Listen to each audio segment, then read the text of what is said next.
Italy নেয়ার কথা বলে লিবিয়ায় নিয়ে ফরিদপুরের দুই যুবককে গুলি করে হত্যা করেছে দালাল চক্র। শুক্রবার চক্রটি পরিবারের কাছে নিহত দুই যুবকের মরদেহের ছবি পাঠায়।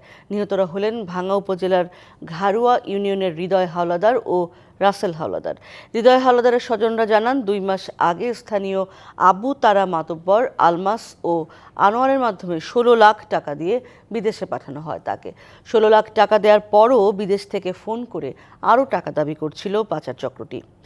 গত কয়েকদিন হৃদয়ের কোনো খোঁজ পাওয়া যাচ্ছিল না। সকালে হৃদয় ও রাসেলের মরদেহের ছবি পাঠিয়ে মুক্তিপণের দাবিতেই তাদের হত্যা করা হয়েছে বলে অভিযোগ পরিবারের।